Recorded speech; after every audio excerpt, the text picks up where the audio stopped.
कोहु न काहू सुख दुख कर दाता,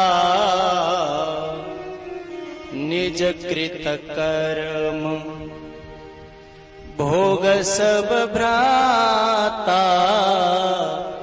कोहु न काहू सुख दुख कर दाता, निज कृत कर्म। तो मैं एक दो बातें आपको कह देता हूं। जो दूसरे के पुत्र और स्त्री का अपहरण करता है, जो दूसरे के पुत्र का या स्त्री का अपहरण करता है, काहे के लिए? पैसा के लिए, उस व्यक्ति को तामिश्र नामक नरक में जाना पड़ता है। और जो परनारी का सेवन करता है वह अंध तामिश्र नामक नरक में जाता है।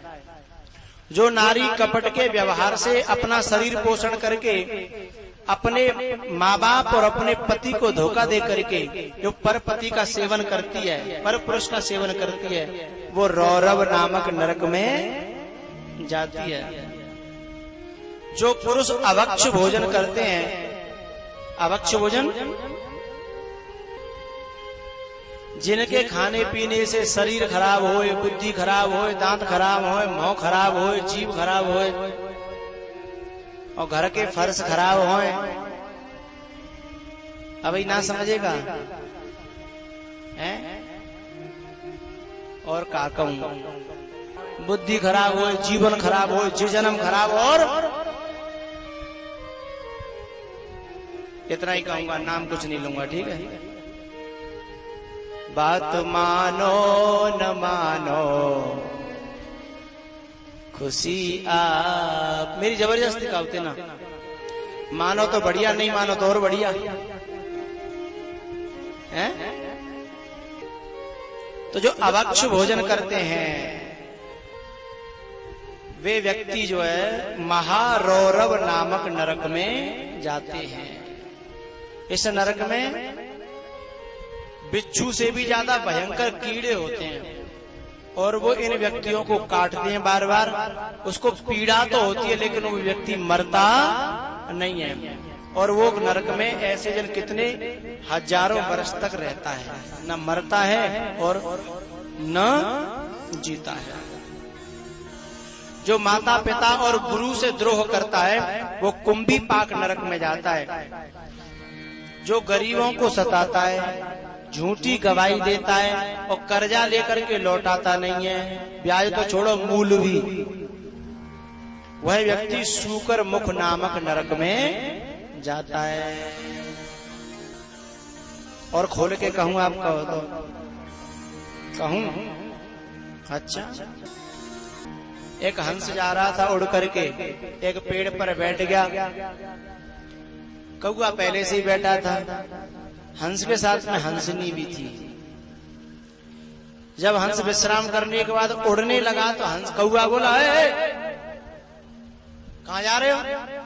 बोले भैया विश्राम हो गया, अपने देश जा रहे हैं। तो तुम्हें जाना तो जाओ, हंसनी को कहाँ ले जा रहे हो मेरी को?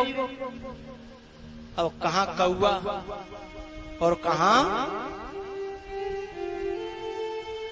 हंस? बोला कि भैया हंसनी और तेरी जो कोई तो कहेगा।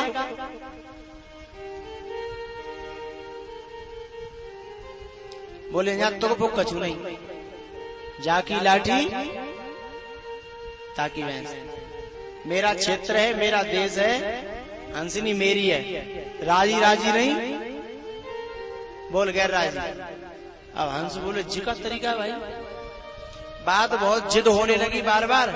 तो हंस बोले कि भैया कम से कम 4 आदमी जोड़ के न्याय तो कर ले, यदि 5 पंच परमेश्वर कह दें तो मैं हंसनी को छोड़ करके।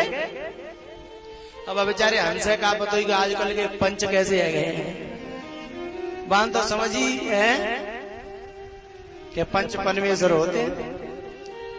तो कौआ गयो, बोले जो जो पंचायत, कौआ गयो गाँव गाँव गाँव सबरे। अब बा के पास 200 वोट है कौआ के पास में। अब 200 वोट निकले तो चाहे पंच पे, चाहे प्रधान पे, चाहे विधायक पे, चाहे BCD का कहते बात BDC है, मैं सबन पे कछु करवा लो, वोट दिखने चाहिए। सबन के पास गए, भैया मैं यहाँ पंचायत है, सुन लो। मैंने तो आज तक कछु मांगो ना, को नल तक ना मांगो कबू है। पंचायत में नहीं तुम्हें यूं करनी है, हाँ, और कछु तुम पे इतना ले रो न कछु दे रो, इतना नहीं करोगे बताओ, हर साल में लठ बजा तुम्हारे पीछे, तो बात तो करना ही करना बेचारी, नहीं तो फिर अगली साल के लिए मामलो गड़बड़ है।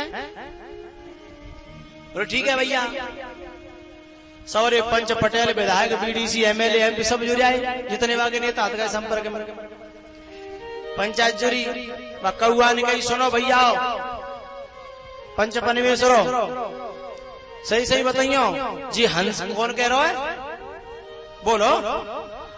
हाँ कौआ कह रहे को बोलो भैया पंच परमेश्वर जी हंसनी मेरी है। अरे हाँ एक बात तो मैं भूली हो, रास्ता में कौआ ने एक बात और तय करी, क्या सुनो तुम मेरे इतने बड़े केस है जिताओगे, मेरी पंचायतें मेरी तरफ करोगे, तुम्हें एक इनाम दूंगा। बोले क्या इनाम? ये दूंगा कि मेरे पास एक विद्या है, मैं तुम्हारे पुरखाओं के दर्शन तुम्हें करा दूंगा, जो इस दुनिया में अब नहीं रहे हैं, ऊपर चले गए हैं, उनके दर्शन तुम्हें करा दूंगा, ऐसी विद्या मेरे पास है। सब लोग बोले काम बढ़िया है, अपने बाबा तेने बतरा लेंगे हैं, और पिताजी मरे हुए बहुत साल रह गए, बातचीत कर लेंगे। बोले जी बात बढ़िया है, राजी है गए साहब। अब पंचायत जुड़ी तो कौआ ने कही कि भाई देखो बोलो पंचो सबो, कही बताओ जी हंसनी मेरी है कि नहीं। सो सब ने नारे हलाए दी, हाँ भैया तेरी है। अब हंस तो बेचारो कहा करे पंच परमेश्वर मान रहा कि बेचारे सबन कह दई वचन दे चुको ईमानदार आदमी हो। बोले ठीक है भैया, भगवान तुम्हारो भलो करे, तुम्हारो न्याय, तुम्हारो जो फैसला वो मेरे सिर मानते, तुम्हें मुबारक हो। मैं चलो बेचारो भरे के आंखें में आंसू और चल दिया अपने देश के लिए। लेकिन आत्मा का कह रही होंगी, निर्बल को न सताइए जाकी मोटी हाय। जब हंस रो करके जब आगे चलने लगा तो तुरंत उस पीछे से उस कौआ ने आवाज लगाई, ओ भैया हंस, ओ भैया ए नेक रुक जा भाई। वह हंस ने कहा भैया और कुछ कसर रह गई है का? मैंने जा देश में 20 मिनट विश्राम करवे को फल जे पायो है, अब ज्यादा देर ठहरो तो जन का फल मिलेगा। ऐसे देश में रहने को धर्म तो है नहीं, लेकिन अब मेरी रुकने का मन तो नहीं है भैया। कौआ बोले भैया 1 मिनट रुक जा बस। बोले का है? कल तुम्हारी हंसनी है ना, तुम ले जाओ, मेरी हंसनी न थी न है। हंस बोले जो सब पंच निर्णय कर दो, सब बात पक्की है गई, अब मैं क्यों ले जाऊं? बोले नहीं नहीं, मैं तो जो नेतन की औकात देख रो कि कै कौड़ी की औकात पे झूठ बोल सकते हैं जे। भैया हंसनी कहो मेरी न भाई है, कहा में कौआ और कहा जी हंसनी। जे तुम्हारी हंसनी तुम्हें मुबारक हो। मैं तो जिनके मोहने देखना चाह रहा हूँ, जो सत्यवादियों को देखना चाह रहा था कि ये कैसे समाज को कल्याण करेंगे हैं, ये कैसे देश को भलो करेंगे हैं। चंद टुकड़ों के लिए बिकने लगा है आदमी, चंद टुकड़ों के लिए बिकने लगा है आदमी। तो मैं तो इनको देखना चाह रहा था। भैया तुम अपनी हंसनी ले जाओ और मुझे क्षमा करियो, मैंने तुम्हें कष्ट दियो, पर मुझे जिनके ये मुखड़े देखने थे। हंस को हंसनी मिली, वो चला गया। अब कौआ बोलो कि भैया चलो, वो तुम्हें अपनी शर्त पूरी कर दूं मैं। वो तुमको शर्त कौन सी थी? पितरों के दर्शन कराने की, पितरों के दर्शन कराने की शर्त थी। तो कौआ सब पंच पटेल ले गो और गांव के बाहर और एक बड़ो सो गंदगी को तालाब जिसमें बदबू आ रही थी, बहुत गंदी थी, सुअर घूम रहे थे, गंदगी थी बहुत ज्यादा। और वहां में कौआ ने जाके एक चोंच मारी नीचे, और नीचे तो एक बड़ो सा कीड़ा पकड़ो और ऊपर हिला के ऐसे, और वो सुनो भैया पहचानो ये कौन के पापा हैं?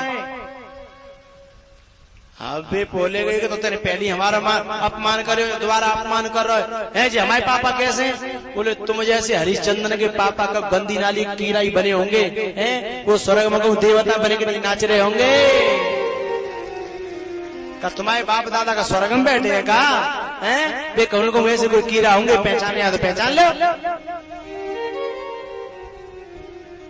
आदत बुरी संभार ले, बस हो गया भजन।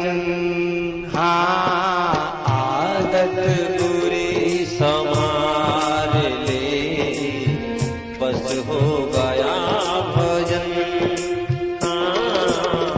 आदत बुरी संभार ले, बस हो गया भजन। आदत बुरी संभार ले, बस हो गया भजन। मन की तरंग मार ले, मन की तरंग मार ले। आज मेहरारा गांव के ऊपर से जब पितर लोग देखते होंगे तो इस आयोजन को जो कर रहे हैं, हमारे परीक्षित जी हैं, हमारे यज्ञपति हैं, हमारे पंडित जी हैं, जिन सबके सहयोग से ये यज्ञ हो रहा है, इतना बड़ा जो कार्यक्रम हो रहा है, तो इनके पितर आज इस आसमान से ऊपर जब देख रहे होंगे तो उनकी खुशी का ठिकाना होगा। सारे देवता सोच रहे होंगे कि इस मेहरारा गांव में पूरा वैकुंठ उतर आया है, यहाँ पूरा ब्रह्मांड उतर आया है। सारे देवता यहाँ आने के लिए तरस रहे होंगे और वे इनको धन्यवाद दे रहे होंगे कि ऐसे पूत, ऐसे सपूत भारत में और पैदा हो जाए, हैं तो हमारी पूजा हो जाए, हमारा नाम हो जाए। और लेकिन बिन के पुत्र, बिन के पितर कहाँ होंगे? स्वर्ग में। क्या गंदी नाली में परे होंगे, कहूँ है खा रहे होंगे, जो कुछ खाने को बिन को सामान होता है खा रहे होंगे। आदत बुरी संभाल ले, बस हो गया भजन।